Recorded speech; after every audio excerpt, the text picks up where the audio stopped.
is going on, YouTube? What is going on, Kansas City? And what is going on, everybody? And welcome to the Beat of KC. Today, we're going to be talking about a player that I would like to be seen added to the cornerback position. And how did this all stem about?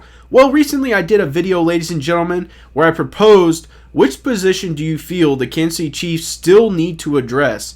And in the comments section, a lot of people said D-end. But then after Bashaud Breeland signed with the Minnesota Vikings, I've seen a lot of people really start hinting at the cornerback position. Obviously, this player named Brian Poole, who I'm super excited. Obviously, he's a great player, and he is a free agent. I would like to see him potentially sign with the Kansas City Chiefs and really provide that veteran presence with inside the cornerback room. And we're going to break all this down. We're going to talk about it. We're going to provide some stats from his previous years. And I'm going to tell you why I think he would be a good fit. So if you're interested, I suggest you stay tuned right after this.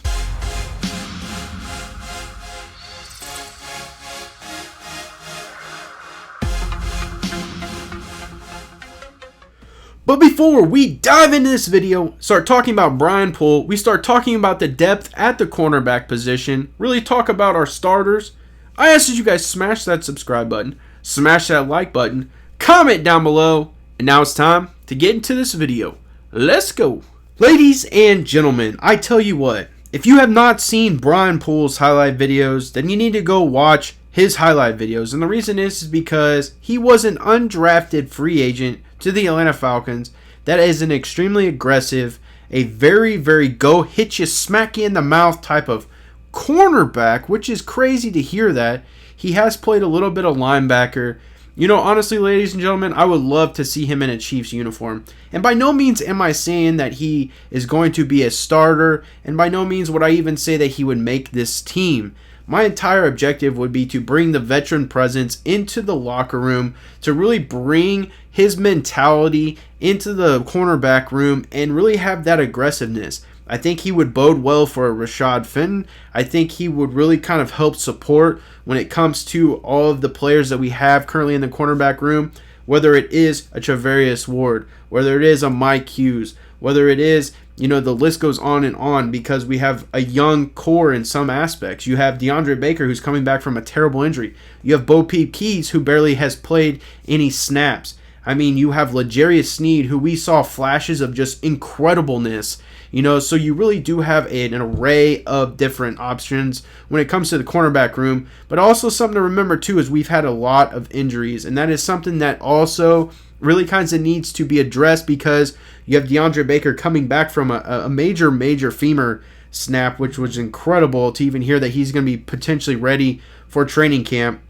You obviously have L'Jarius Sneed, who snapped his collarbone and was able to come back and play at a pretty elite level. You have Travarius Ward, who broke his hand, I believe, and was playing in a club for a lot of the season last year. I mean, you have Mike Hughes, who also had a terrible injury. And so a lot of these guys have been injury prone. And I do think Brian Poole has had a few injuries himself.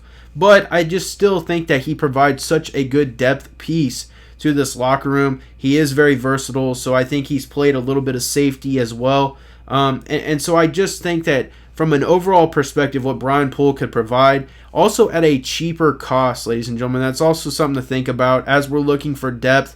And again, you know, one of the biggest pieces that people hit on is that they're really concerned with the defensive end position. They would like to see a Justin Houston or even a Melvin Ingram. I've seen a lot of people say Olivier Vernon they would love to see come into the Kansas City Chiefs organization. So there's still some pieces that people want to see addressed. You know, personally myself, going into the season, going into at least just training camp alone, with knowing that we're kind of in a healthy position, you have DeAndre Baker, who is coming back.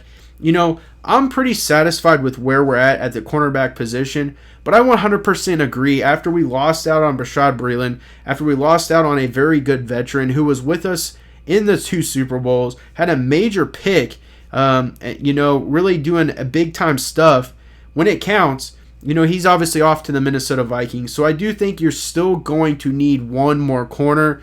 unless we really just see somebody come out and just play out of their mind and really just do very well in camp and even into the preseason. So I would like to see Brian Poole, get a decent, a decent look and really see if we can't just get him maybe for like even a veteran minimum, or even pay him just a little bit more than that to even get him in on a 1-year deal. If he earns it, he gets out there, he can play. He's a rotational guy. He can obviously blitz off the edge because that's a lot of what his highlight tape is. I just like the idea of Brian Poole coming in. Okay, so now what we're going to do is really break down Brian Poole's stats from when he entered the league as an undrafted free agent out of the University of Florida, the Gators, and he entered to play with the Atlanta Falcons. Honestly, you're not going to see a crazy amount of flash here, but what you're going to see is some very much provided depth. And, I think you're going to see the versatility. They even listed his position multiple times as DB, so he probably lined up as safety as well. And then more towards the end when he played with the Jets is when he started playing mostly cornerback. He's been in the league for 5 years. And so we're really going to start to break this down. So like I said, he entered the league in 2016 to the Atlanta Falcons. His position was DB. He played in 16 games. 9 of those were started. He had 1 interception. He did have 1 sack, 59 combined tackles. 43 of those were solo, 16 assists, and 5 of those were a tackle for a loss. Now in 2017, he must have been a very versatile player because they didn't even list a position. So he played in 15 games. He started 3 of those.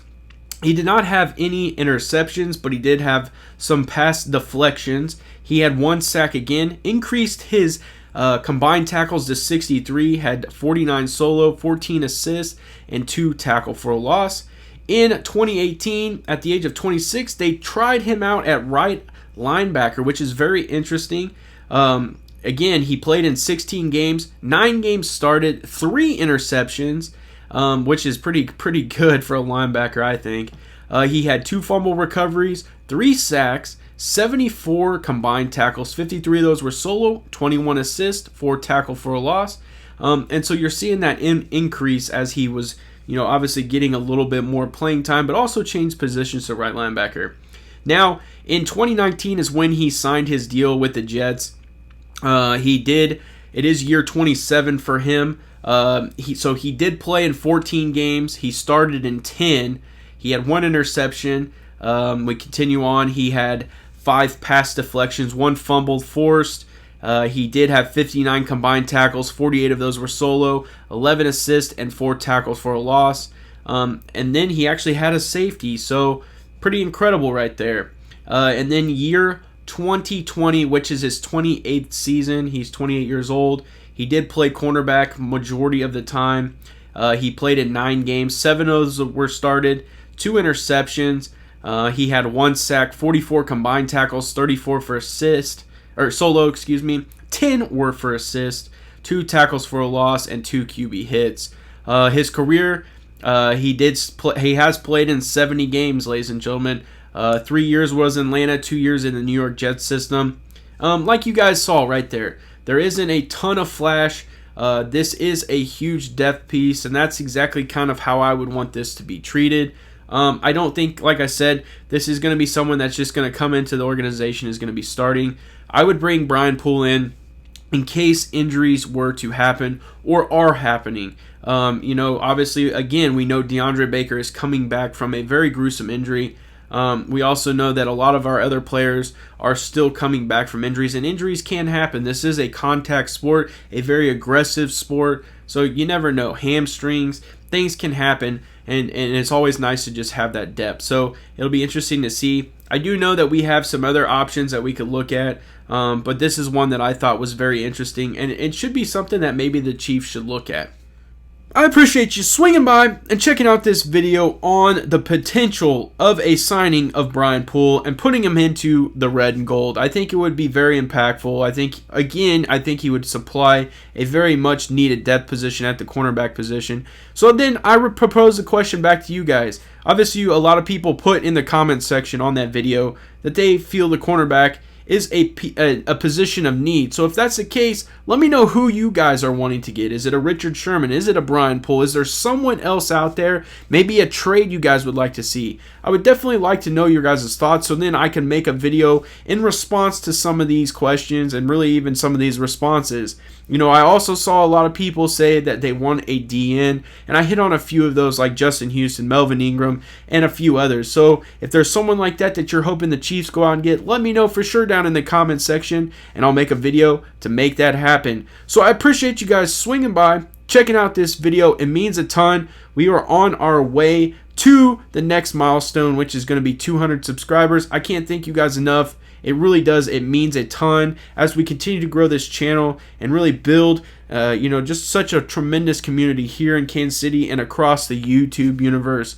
And I thank you for checking out the Beat of KC. As always, have a good day.